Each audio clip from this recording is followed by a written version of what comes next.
सलाम साहब, ये मेरी बेटी है। क्या ये तुम्हारी बेटी या फिर कोई काम वाली है?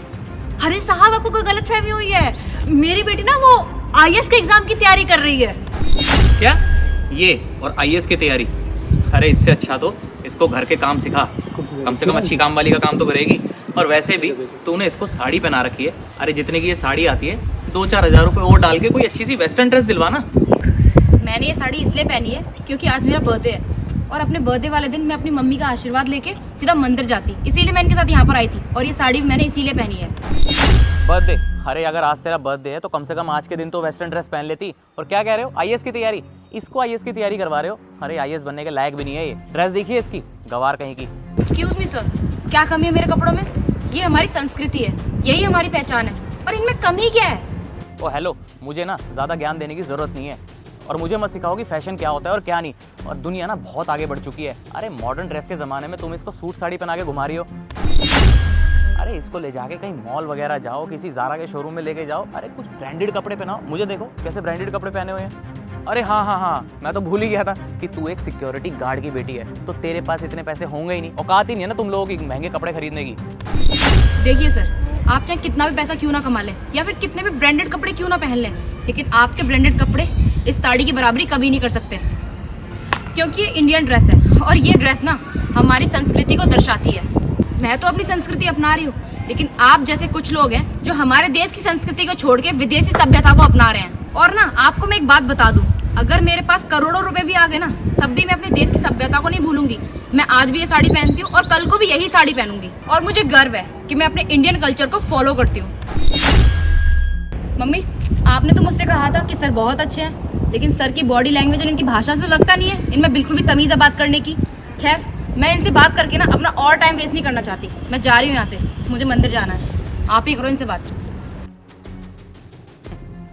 देख सुन मेरी बात, तू इतने टाइम से ना मेरे पास गार्ड की नौकरी कर रही है, इसलिए ना तेरे को एक सलाह दे रहा हूँ कि तू क्या अपनी बेटी को आईएएस वाईएएस बनाने में लगी हुई है, इतना पैसा खर्च कर रही है, कोई फ़ायदा नहीं है।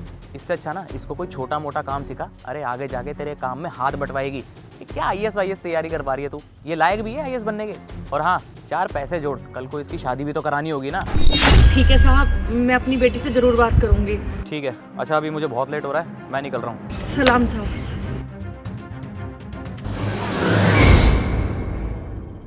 अरे मनीष, तू आ बैठ। और भाई तुषार कैसा है? मैं तो बिल्कुल ठीक हूँ मनीष, तू बता, बहुत टाइम बाद दिखा, कहाँ है आजकल और यहाँ कैसे आना हुआ? यार तुषार, मैं यहाँ से गुजर रहा था तो मैंने सोचा तुझसे मिलता हुआ चलूँ। तूने बहुत ठीक किया, और बता। लेकिन तुषार, मुझे ना तुझसे एक बात करनी है। हाँ बोल ना, क्या बात करनी है तुझे? यार वो जो तेरी गार्ड है ना, उसकी बेटी आईएएस की तैयारी कर रही है, तुझे पता भी है या नहीं?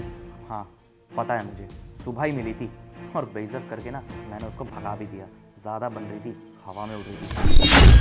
देख, अगर इन जैसे लोग आईएएस बनेंगे ना, तो हम जैसे लोग कहाँ जाएंगे? आगे चल के यही लोग हमारे सिर पर तांडव करेंगे। देख तुषार, वो गार्ड तेरे यहाँ पे नौकरी करती है, तू उसको रोक कैसे ना कैसे करके। हाँ तू कह तो ठीक रहा है, उसको कैसे ना कैसे करके ना आईएएस बनने से रोकना ही पड़ेगा। अरे मैंने उसको सर चढ़ा रखा है, हर बार एडवांस सैलरी दे देता हूँ ना। इस बार देखता हूँ कि उसकी लड़की आईएएस बनेगी कैसे। अरे जब उसके पास पैसे ही नहीं होंगे तो वो फीस कैसे भरेगी आईएएस की। इस बार आएगी ना सैलरी मांगने तो मैं उसको दूंगा ही, मना कर दूंगा, और तो और उसको नौकरी से भी निकाल दूंगा। तूने बिल्कुल ठीक कहा। ठीक है तुषार, अब मैं चलता हूँ, और ध्यान रखना वो लड़की आईएएस ना बन पाए। ठीक है।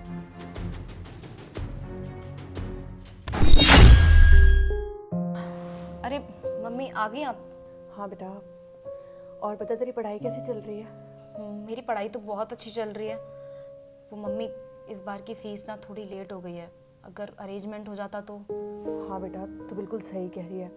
तेरी फीस ना इस बार बहुत ज़्यादा ही लेट हो गई है। क्या करूँ बेटा, इंतज़ाम हो ही नहीं पा रहा था।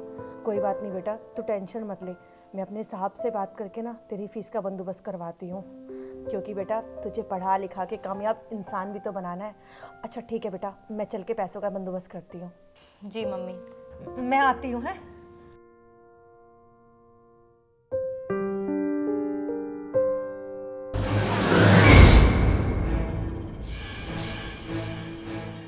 नमस्ते साहब। नमस्ते, लेकिन इस टाइम तू यहाँ क्या कर रही है? वो साहब, मुझे ना बहुत ज़रूरी बात करनी है आपसे। ये कोई टाइम है बात करने का? तेरे को दिख नहीं रहा मैं ऑफिस का काम कर रहा हूँ? अच्छा ठीक है, बोल। साहब मुझे ना अपनी सैलरी एडवांस में चाहिए। तुम पागल तो नहीं हो गई हो? हाँ, जब देखो अपनी सैलरी एडवांस मांगती रहती हो। नहीं है मेरे पास कोई पैसे, जाओ यहाँ से। देखो साहब, मुझे ना अपनी बेटी की फीस भरनी है, इसीलिए सैलरी एडवांस में मांग रही हूँ आपसे। देख, तेरे को मैंने पहले भी समझाया था कि उसके आईएएस बनने में ना अपना टाइम वेस्ट मत कर। और कोई नहीं है मेरे पास पैसे वैसे। आईएएस बनने के चक्कर में ना तेरी सारी सेविंग्स खत्म हो जाएगी, समझी तू? ये फीस भरने की कोई जरूरत नहीं है। और सुन मेरी बात, अपनी बेटी को बोल आईएएस की तैयारी छोड़ के कोई छोटा मोटा काम पकड़ ले, ताकि किसी के घर में ना मेड की नौकरी कर सके, समझी? साहब आप कैसी बात कर रहे हो? ये ज़रूरी तो नहीं है कि अगर एक माँ पढ़ी लिखी नहीं है तो वो अपने बच्चे को भी ना पढ़ाए। अरे मेरे बच्चे का पूरा अधिकार है पढ़ाई पे साहब। सुन, अपनी ना बेइज्जती करवाना बार बार बंद कर, समझी? और तेरे साथ साथ ना लोग मेरी भी बेइज्जती करते हैं कि तेरे गार्ड की जो बेटी है वो आईएएस की तैयारी कर रही है। अब बता क्या बोलूँ उनको मैं?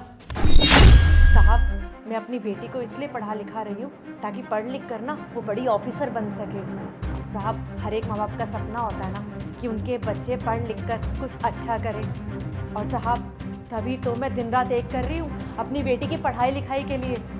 अच्छा, तो तेरी बेटी के अंदर अगर इतनी काबिलियत है ना तो उसी से मांग ले पैसे। यहाँ क्यों आई है? चल निकल यहाँ से। और अपनी बेटी को बोल कोई स्टडी लोन करवा लेगी, समझी? मेरा टाइम वेस्ट मत कर, दोबारा मत आइयो अब, चल। अरे साहब मैं अपनी मेहनत के पैसे मांग रही हूँ आपसे, आप मुझे फालतू में सुनाई जा रहे हो। मैं कोई मुफ्त के पैसे थोड़ा ना मांग रही हूँ आपसे। और वैसे भी साहब ये तो कहीं नहीं लिखा ना कि एक सिक्योरिटी गार्ड की बेटी ऑफिसर नहीं बन सकती है। अरे ऑफिसर तो कोई भी बन सकता है ना। पढ़ाई लिखाई पे तो साहब सबका हक होता है, वो किसी से कोई छीन नहीं सकता। और वैसे भी साहब ज़रूरी तो नहीं है ना कि राजा का बेटा राजा बने। और मैं अपनी बेटी को ना पढ़ाने लिखाने में कोई कमी नहीं छोड़ रही हूँ। आप देख लेना, मेरी बेटी ना एक दिन ऑफिसर बन के ज़रूर दिखाएगी। मेरी बेटी ना साहब पढ़ने लिखने में बहुत होशियार है, बस वो तो मेरी वजह से ही पीछे रह जाती है क्योंकि हम गरीब लोग हैं। हमारे पास इतना पैसा नहीं है कि हम अपने बच्चे को पढ़ा लिखा सके वो बड़े वाले स्कूलों में जहां आप लोग पढ़े हैं। पर साहब मेरी बेटी कोशिश तो कर रही है ना। जो बच्चे काबिल होते हैं ना वो अपनी काबिलियत एक दिन ज़रूर दिखाते हैं, और मेरी बेटी के अंदर ना ये काबिलियत है साहब। मेरी बेटी एक दिन ज़रूर कुछ ना कुछ बन के दिखाएगी साहब। मुझे पैसे दे दो ना साहब, मैं आपके आगे हाथ जोड़ रही हूँ। तेरे को एक बारी में समझ नहीं आ रहा? कितनी बार बोलूं? मना कर दिया ना, नहीं है पैसे तो नहीं है। अब क्या तेरी नौकरी खा जाऊं मैं? हाँ, चल निकल यहां से।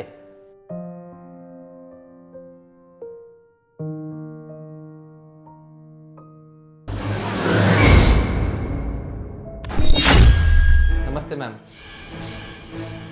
मैम यही है वो जिनके बारे में मैंने आपको बताया था, इन्हीं को आपकी हेल्प चाहिए थी।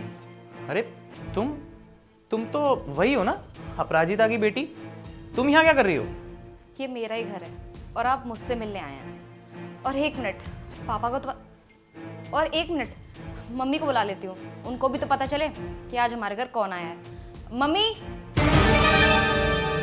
हाँ बेटा क्या हुआ, कौन आया है? मम्मी देखिए ना कौन आया है हमारे घर। नमस्ते साहब, कैसे हैं आप? कैसे आना हुआ साहब? नमस्ते। मुझे मालूम ही था कि आपकी जो बेटी है वो बहुत ही काबिल है, और देखो ना वो आईएएस ऑफिसर भी बन गई। I am really proud of her. ये झूठी हमदर्दी का दिखावा ना मेरे सामने मत करना, समझे? मुझे अच्छे से पता है कि तुम्हारी वजह से मैंने कितनी सारी तकलीफें झेली हैं। मुझे ही पता है कि तुम्हारी वजह से मेरी पढ़ाई कितनी मुश्किल में पड़ गई थी। हमारे घर में 2 वक्त की रोटी तो बड़ी मुश्किल से बनती थी, पढ़ाई तो बहुत दूर की बात है। और ऊपर से आपने क्या किया, आपने मेरी मम्मी की नौकरी छीन ली। आपको पता है जब किसी गरीब आदमी की नौकरी जाती है ना तो उसका सारा का सारा बजट हिल जाता है। और अगर बच्चे पढ़ने वाले हो ना तो तुम जैसे लोगों की वजह से ना उनकी पढ़ाई पर असर पड़ता है। और खुशकिस्मती से मैं पढ़ाई में काफ़ी अच्छी थी, इसीलिए आज मैं इस मुकाम पर हूँ। और तुम्हें देखो, तुम मुझसे आज मदद मांगने आए हो। तुम जैसे अमीर लोग ना कभी चाहते ही नहीं हो कि गरीब इंसान का बच्चा आगे बढ़े, क्योंकि ये चीज़ तो तुम लोगों को हजम ही नहीं होती। तुम लोगों को उन लोगों की मदद करनी चाहिए जिनकी तुम मदद कर सकते हो। तुम जैसे लोगों को तो उन बच्चों को मोटिवेट करना चाहिए जो अपनी लाइफ में आगे बढ़ना चाहते हैं। अरे शुक्र करो कि भगवान ने तुम्हें इतना पैसा दिया है, इस काबिल बनाया है कि तुम दूसरों की मदद कर सको, लेकिन तुम लोग तब भी नहीं करते। हर कोई एक जैसा नहीं होता। वो कहते हैं ना, जिन लोगों के पास पैसा होता है वो लोग पढ़ना नहीं चाहते, और जो लोग पढ़ना चाहते हैं उन लोगों के पास पैसा नहीं होता। जो इंसान काबिल होता है ना, भगवान उसे एक दिन कामयाब जरूर बनाता है। और मैं आप लोगों को सुना नहीं रही, मैं बस इतना कह रही हूँ कि अगर आप लोग उस काबिल है ना कि किसी की मदद कर सकते हैं तो प्लीज उसकी मदद कर दीजिए। लेकिन इस वक्त मैं आपकी मदद नहीं कर सकती, तो आप जाइए यहाँ से। मैम प्लीज़ आप ऐसा मत कीजिए। देखिए मैं आपसे प्रॉमिस करता हूँ कि मैं आज के बाद कभी किसी की बातों में नहीं आऊँगा। I am really sorry for that. उस दिन आपने मेरी मम्मी की मदद की थी, नहीं की थी ना, तो मैं आज आपकी मदद कैसे कर सकती हूँ? मैं बस आपको इतना समझाना चाहती हूँ कि अगर आप किसी के साथ अच्छा करेंगे तभी आपके साथ कुछ अच्छा होगा। उस दिन आपने मेरी मम्मी की मदद नहीं की, तो आज मैं आपकी मदद नहीं कर सकती। अब मुझे आपसे और ज़्यादा बहस नहीं करनी, अब आप जाओ यहाँ से। मनीष, लेके जाओ इनको मेरे घर से। जी मैम, चलिए।